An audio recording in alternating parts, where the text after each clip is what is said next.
जुड़े हैं प्रद्युमन जी, परिचय के मोहताज नहीं है, आप सब जानते हैं, हमेशा जुड़ते रहते हैं। आपका बहुत बहुत स्वागत है प्रद्युमन जी। जी धन्यवाद। जी प्रद्युमन जी, क्या स्ट्रेटेजी चल रही है नवीन जिंदल जी की? देखो, नवीन जिंदल इस बार तीसरी बार कुरुक्षेत्र से सांसद बने हैं। 2 बार पहले वो जो है कांग्रेस पार्टी की टिकट पर वहां से चुनाव जीत चुके हैं, 2004 और 2009 का। और 2014 में वो चुनाव हार गए थे। 2019 में उन्होंने चुनाव नहीं लड़ा। 2024 में वो कुछ ही मिनट पहले बीजेपी में शामिल हुए और बीजेपी ने उनको टिकट दे दिया और वो एमपी बन गए। हरियाणा प्रदेश के जो वर्तमान में जो सांसद जीते हुए हैं, भारतीय जनता पार्टी के हों चाहे कांग्रेस पार्टी के हों, उनमें तीसरी बार सांसद जीत करके वो एक वरिष्ठ जो सांसद हैं उनकी श्रेणी में आ चुके हैं। अब उनकी नजरें विधानसभा चुनाव पर हैं और वो जरूर ये चाहेंगे कि ज्यादा से ज्यादा जो उनके नजदीकी हैं उन लोगों को टिकटें मिलें। जो अभी जो सूचनाएं मिल रही हैं उसके मुताबिक हरियाणा की राजनीति में नवीन जिंदल सक्रिय हो चुके हैं। एक वो दौर था जब ओम प्रकाश जिंदल का हरियाणा प्रदेश की राजनीति में अच्छा खासा दबदबा था। ओम प्रकाश जिंदल हिसार की धरती के नलवा गांव में जन्म लेकर के पहले हिसार से विधायक बने और हिसार से जो है लगभग 200 150 200 किलोमीटर दूर जाकर के कुरुक्षेत्र से वो जाकर के सांसद बने। उसके बाद वो हरियाणा प्रदेश के हिसार से फिर विधायक बने। 2000 में 2005 में फिर विधायक बने और प्रदेश की सरकार में मंत्री बने। उसके बाद एक हेलीकॉप्टर हादसे में उनका देहांत हो गया। अब जो नवीन जिंदल की जो नजरें हैं, जो उनके पिताजी की जो राजनीतिक जमीन थी उसको आगे बढ़ाते हुए अपने परिवार के और अपने जो नजदीकी हैं उनमें ज्यादा से ज्यादा लोगों को भारतीय जनता पार्टी को टिकट दिलाएं, इस तरह का वो कार्य करने जा रहे हैं। अभी की जो सूचनाएं हैं उसके मुताबिक 3 विधानसभा की सीटें कुरुक्षेत्र लोकसभा के इतर जिन पर उनकी नजरें हैं और तीनों सीटों पर जो उनके पारिवारिक सदस्य हैं उनको वो चुनाव लड़वाना चाहते हैं। जिनमें सबसे बड़ी जो सीट की चर्चा है वो है हिसार शहर, जहां से खुद ओम प्रकाश जिंदल कई बार विधायक रहे, जहां से उनकी माताजी सावित्री जिंदल विधायक रही, मंत्री रही, दोनों पति पत्नी दोनों। और अब एक बार फिर से यहां से सावित्री जिंदल दोबारा से चुनावी तैयारियों में जुट गई हैं। नवीन जिंदल की यह भरसक कोशिश रहेगी कि उनकी माताजी श्रीमती सावित्री जिंदल को हिसार से टिकट मिले। हिसार से जो बीजेपी के विधायक हैं, दूसरी बार लगातार बने हैं, डॉक्टर कमल गुप्ता, उनकी परफॉर्मेंस कोई बहुत ज्यादा खास नहीं रही। मंत्रिमंडल के में मंत्री के तौर पर भी और विधायक के तौर पर भी हिसार में वो कोई बहुत लंबा चौड़ा विकास का कार्य नहीं करवा पाए। केवल एयरपोर्ट और बस स्टैंड को नई जगह बनाने की बातें करके अपना 10 साल का कार्यकाल उन्होंने लगभग पूरा करने का काम किया है। अब हिसार की जनता भी ये मान रही है कि जिंदल परिवार अगर आता है हिसार की सीट पर तो भारतीय जनता पार्टी ये सीट जीत सकती है, वरना डॉक्टर कमल गुप्ता के लिए बहुत कांटे उनकी राह में हैं।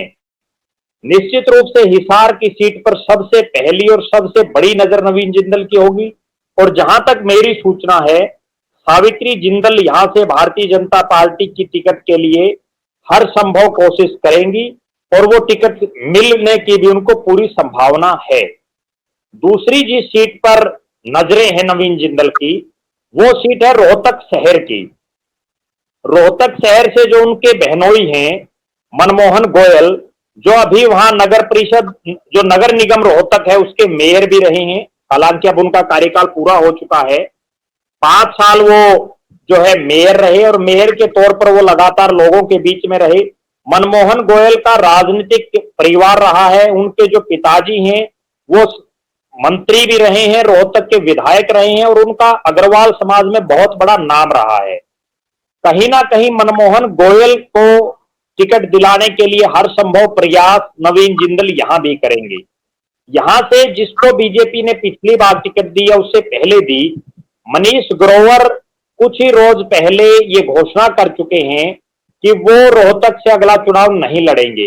हालांकि एक दिन बाद ही उन्होंने यू टर्न भी ले लिया, लेकिन उसके बावजूद ऐसा लग रहा है कि जो मनीष ग्रोवर लगातार रोहतक से चुनाव लड़ रहे थे आखिर उनके मन में ये बात आई कि वो चुनाव नहीं लड़ेंगे, तो कहीं ना कहीं ये समीकरण बढ़ रहे हैं कि रोहतक में भी जो पंजाबी, जब से मनोहर लाल खट्टर जी को हटाया है, तब से हो सकता है अंदर खाते उनके मन में, पंजाबी समाज के मन में कुछ चल रहा हो और उसका खामियाजा मनीष ग्रोवर को ना भुगतना पड़े, इसलिए हो सकता है उन्होंने इस तरह का बयान दिया हो। रोहतक में मनमोहन गोयल पिछली बार भी टिकट की रेस में प्रबल दावेदार थे, लेकिन पिछली बार चूंकि मनीष ग्रोवर सिटिंग एमएलए और मंत्री थे सरकार के, तो उनकी टिकट नहीं कट सकी। और इस बार जो है टिकट कटना भी उनकी आसान, और वो खुद भी सही मन से नहीं चाहते मनीष ग्रोवर कि वो चुनाव लड़े। नवीन जिंदल का जो तीसरा जो प्रयास रहेगा वो रहेगा हांसी विधानसभा सीट पर, जो हिसार जिले की सीट आती है। यहां भले ही जिस नेता के लिए वो प्रयास करेंगे वो ब्राह्मण समाज से हैं, लेकिन वो जिंदल परिवार के वर्षों से एक फैमिली मेंबर की तरह रहे हैं, उनके परिवार के सदस्य रहे हैं। Lieutenant general retired doctor D P Vats जो राज्यसभा के सांसद रह चुके हैं, और जो अग्रोहा मेडिकल कॉलेज है उसमें वो करता धरता है, तमाम जो है अग्रोहा मेडिकल कॉलेज के वो सीईओ हैं। निश्चित रूप से पूरी देखरेख वही डीपी वत्स कर रहे हैं, इतनी बड़ी संस्था के, और वर्षों से वो कर रहे हैं।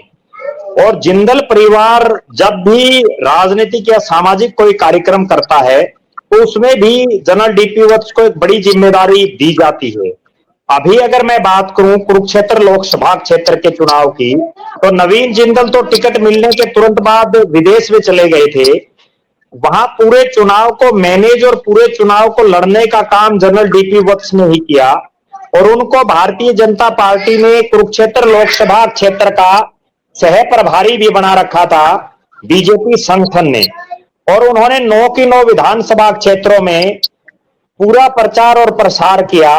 खुद उनका गांव थुराना हांसी विधानसभा क्षेत्र में पड़ता है, और यहां से उनको टिकट मिलने की इसलिए बहुत ज्यादा संभावनाएं दिखाई दे रही हैं क्योंकि यहाँ के जो वर्तमान विधायक हैं विनोद भ्याणा, वो लगातार विवादों में रहे हैं।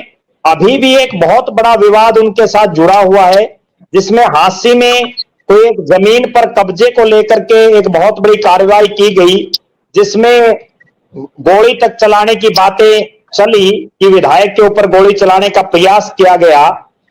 और इस तरह से वो लगातार, उसके बाद जब कांग्रेस के जो वर्तमान सांसद हैं जयप्रकाश जेपी, उन्होंने भी उनको जो है कब्जाधारी और डकैत इस तरह की काफी संज्ञाएं दी।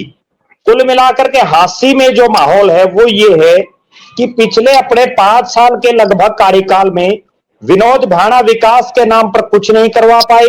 उन्होंने बहुत से गांव में आपसी पार्टीबाजी करवाने का काम किया, और जो जिला बनाने की सबसे बड़ी मांग थी वो भी वो पूरी नहीं करवा पाए। कहीं ना कहीं ये कहा जा सकता है कि इस सीट पर एक ब्राह्मण चेहरे के रूप में, एक फौज के जनरल के रूप में, और जिनका खाप पंचायतों में अपना एक बहुत बड़ा नाम है, जनरल डीपी वत्स को यहां जिंदल परिवार टिकट के लिए बहुत ज्यादा उनकी मदद कर सकता है। ये 3 सीटें तो ऐसी थी जिन पर जिंदल परिवार की बड़ी भारी निगाहें दिखाई दे रही हैं, विशेषकर नवीन जिंदल की। इनके इतर एक चौथी सीट और है जिसके बारे में जिंदल परिवार, नवीन जिंदल सोच सकते हैं, और वो सीट है उनका जो पैतृक गांव है नलवा। नलवा जो विधानसभा क्षेत्र है उसको परिसीमन में बढ़वाने में सबसे बड़ा योगदान नवीन जिंदल का था, और जिंदल साहब की वजह से ही नलवा विधानसभा सीट का नाम नलवा रखा गया, इस सीट को बनाया गया। और उस समय ऐसी संभावनाएं भी थी कि जिंदल परिवार इस सीट से भी चुनाव लड़ सकता है, क्योंकि इस सीट पर शहर का भी एक बड़ा हिस्सा आता है, और खुद नलवा ओम प्रकाश जिंदल और नवीन जिंदल का गांव है। हालांकि नलवा जो विधानसभा क्षेत्र है इसमें अभी तक जो जिंदल परिवार की तरफ से कोई गतिविधि राजनीतिक रूप से दिखाई नहीं दे रही, लेकिन उसके बावजूद वो नलवा गांव के किसी व्यक्ति पर या अपने परिवार के किसी व्यक्ति को इस क्षेत्र में भी आगे कर सकते हैं, क्योंकि यहाँ के जो बीजेपी के विधायक हैं, जो विधानसभा में डिप्टी स्पीकर हैं रणबीर सिंह गंगवा, उनका कार्यकाल भी ठीक ठाक नहीं रहा, वो भी लगातार विवादों में रहे। किसान आंदोलन में भी वो बड़ी चर्चा में रहे, और पूरे नलवा विधानसभा क्षेत्र में जिस तरह की सुविधाओं का टोटा उनके कार्यकाल में रहा, जन सुविधाओं का, वो कहीं ना कहीं उनके आड़े आ सकता है। इन 4 सीटों के अलावा 9 विधानसभा की सीटें जो कुरुक्षेत्र पार्लियामेंट की हैं, जिसमें 4 सीटें कैथल जिले की, 4 सीटें कुरुक्षेत्र की और 1 सीट यमुनानगर की। उन 9 में से भी कहीं ना कहीं नवीन जिंदल की एक कोशिश जरूर रहेगी कि एकाध सीट पर अपने किसी चहेते को वो टिकट दिलाएं, क्योंकि वो वहां से तीसरी बार सांसद बने हैं। लिहाजा उनके खासम खास लोग इस क्षेत्र में भी अलग अलग विधानसभा क्षेत्रों में हैं, लेकिन वहां उनको दिक्कत ये है कि कई विधानसभा क्षेत्रों में बीजेपी के पास भी स्थापित नेता है, जिसकी वजह से उनको टिकट कटवाने में थोड़ा जोर ज्यादा आएगा। इसलिए उनकी नजरें ये जो 4 सीटें हैं इनमें कहीं ना कहीं ज्यादा दिखाई दे रही हैं। जी प्रद्युमन जी, आपने जो नाम बताए इनमें से जिताऊ कैंडिडेट कितने हैं? क्योंकि अगर देखा जाए तो हांसी में सिटिंग एमएलए बीजेपी का है, हिसार में सिटिंग एमएलए है, नलवा में सिटिंग एमएलए है, एक सीट आपने और भी रोहतक में एक रोहतक सीट ही खाली बचती है, उसमें भी अब देखिए क्या स्थिति बन गया। अभी मनीष ग्रोवर की हमने एक सर्वे करवाया था, इतनी बुरी स्थिति तो नहीं है कि लोग उनको पसंद नहीं कर रहे हैं। हमारे सर्वे में 60% के करीब लोग जो हैं वो मनीष ग्रोवर के पक्ष में थे और 23% जो हैं वो मनमोहन जी के पक्ष में थे। तो इनमें जिताऊ कैंडिडेट और हारने वाले कैंडिडेट कौन से लगते हैं? क्योंकि इस बार बीजेपी को एक एक सीट की जो है वो जरूरत है। देखो, ये जो 4 सीटें हैं इनमें पार्टी जातीय समीकरणों के हिसाब से ही टिकट देगी, क्योंकि हिसार की जो सीट है वहां पहले ही अग्रवाल समुदाय का प्रत्याशी है, तो लिहाजा वहां रिप्लेस करने में कोई बहुत ज्यादा जो है पार्टी को दिक्कत भी नहीं आएगी। लेकिन एक बहुत बड़ी जो बात है वो ये है कि डॉक्टर कमल गुप्ता के भी आरएसएस के जो बड़े अधिकारी हैं उनके साथ पारिवारिक संबंध हैं। आरएसएस के बहुत बड़े जो स्तर पर जिनकी नियुक्ति की गई है उनके साथ उनका पारिवारिक जो है रिश्तेदारी है उनकी खुद की, तो कहीं ना कहीं कमल गुप्ता भी कमजोर प्रत्याशी नहीं है, लेकिन जिताऊ नहीं है। जहां तक बात है जिताऊ की, तो जिताऊ जिंदल कमल गुप्ता के मुकाबले काफी भारी दिखाई दे रही हैं। दूसरी बात, अगर बात करें रोहतक की, रोहतक में केवल जातीय समीकरणों पर टिकट जाएगी। अगर पंजाबी प्रत्याशी उतारना है तो मनीष ग्रोवर ही हैं, कोई और विकल्प दिखाई नहीं दे रहा। लेकिन कई बार पार्टी ये सोचती है कि हम यहां से अग्रवाल समुदाय के किसी प्रत्याशी को उतारें, क्योंकि अग्रवाल समुदाय के बहुत से लोग वहां से विधायक जो है अलग अलग समय पर चुनाव लड़ चुके हैं, तो कहीं ना कहीं वहां मनमोहन गोयल का दावा भी एक मजबूत दावा है।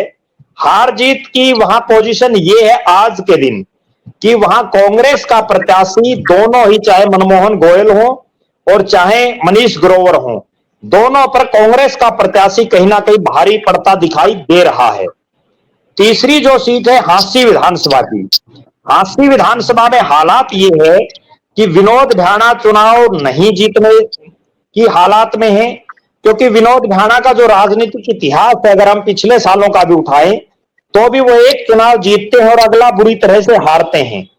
कहीं ना कहीं जिस तरह के विरोध के सवर हांसी में विनोद भाना के खिलाफ दिखाई दे रहे हैं, उससे डीपी वत्स को एक बेनिफिट ये है कि उनको, चूंकि वो खाप पंचायतों से जुड़े हुए हैं, और दूसरी जो बड़ी बात है वो ये है कि उन्होंने जो विशेषकर किसानों और जाटों के जो बड़े बड़े गांव हैं उनमें उन्होंने अपने एमपी लेड का भी बड़ा पैसा दिया है।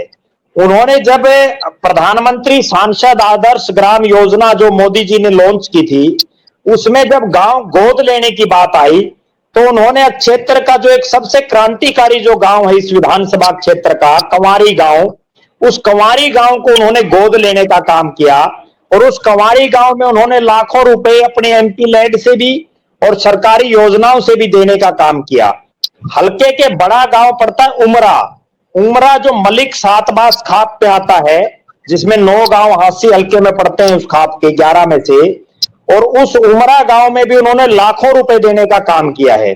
कहीं ना कहीं डीपी वत्स के साथ जो समीकरण बनते हैं वो खुद ब्राह्मण हैं, पंजाबियों में वो ब्याहे हुए हैं, और जाट उनको जो है अपना बहुत नजदीकी अपनता उनके अंदर दिखाते हैं, क्योंकि वो फौज में रहे और जाट रेजिमेंट में रहे हैं।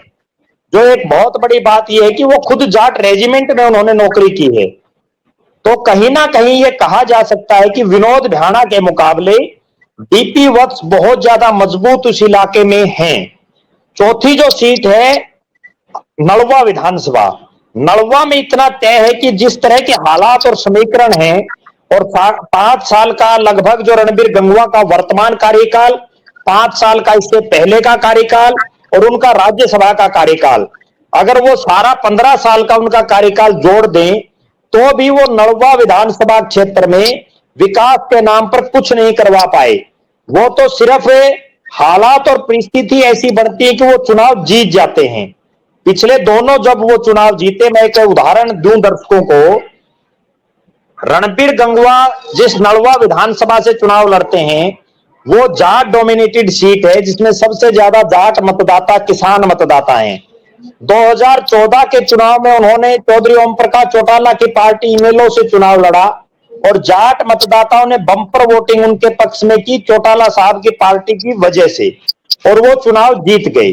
2019 में हालात ये बने, हालांकि उनकी हालात बहुत खराब थी चुनाव जीतने की, लेकिन वहां परिस्थितियां ऐसी बनी कि कांग्रेस और जो जेजेपी है दोनों ने जाट प्रत्याशी वहां चुनावी मैदान में उतारे, और इनके अलावा इनेलो और एक निर्दलीय भी जाट प्रत्याशी वहां खड़े थे। 4 जाट उम्मीदवारों के खड़ा हो जाने की वजह से रणबीर गंगवा को सीधा फायदा मिला और वो कांटे के मुकाबले में जीतने में कामयाब रह गए। मैं इतना तो जरूर कह सकता हूं कि वो किस्मत के धनी हैं, जिसकी वजह से वो 2 बार जीत गए। उससे पहले 2009 में वो विधानसभा का चुनाव जब हारे, तब भी हारने के बाद उनको राज्यसभा में भेज दिया गया था। लेकिन उसके बावजूद आज जो उनके हालात है विधानसभा क्षेत्र में, क्योंकि वो पहली बार विधायक से ऊपर और सांसद से ऊपर के एक पद डिप्टी स्पीकर के पद पर गए, जहां वो खुद ग्रांट बांटने के योग्य हैं, उसके बावजूद वो नलवा विधानसभा में कुछ नहीं करवा पाए विकास के नाम पर। कहीं ना कहीं उनका जिस तरह का विरोध दिखाई दे रहा है वहां, उससे ऐसा लग रहा है कि बीजेपी यहां से भी किसी नए चेहरे को चुनावी मैदान में उतार सकती है। जी। और कुरुक्षेत्र डिस्ट्रिक्ट में कोई ऐसा नाम आपकी नजर में आता है जिस पर नवीन जिंदल ज्यादा जोर डाल सके? देखो, अभी फिलहाल इस इलाके में ऐसा कोई नाम उभर करके सामने नहीं आ रहा, ना ही कोई आदमी इस तरह से अभी तक कोई प्रयास कर रहा है। अगले जो 15 दिन हैं उसके बाद क्या हालात बनते हैं, इस बात पर हम 15 दिन के बाद ही चर्चा कर पाएंगे। जी प्रद्युम्न जी, आपने पूरा परिस्थिति समझाई, नवीन जिंदल का जोर दिखाया। दरअसल अलग अलग नेता जो हैं वो बीजेपी पर अपने कैंडिडेट्स को टिकट देने का दबाव बना रहे हैं, नवीन जिंदल भी उनमें से एक हैं। तो इस पूरे समीकरण को आपने समझाया और ये पूरी जानकारी हमारे दर्शकों के साथ शेयर की जो उस इलाके के हैं, वो इसे समझेंगे। आपका बहुत बहुत धन्यवाद, आपने अपना समय दिया। जी धन्यवाद। साथियों, हमारा प्रोग्राम पसंद आया हो तो लाइक कीजिए और सब्सक्राइब जरूर कीजिए अगर आपने अब तक सब्सक्राइब नहीं किया है। नमस्कार।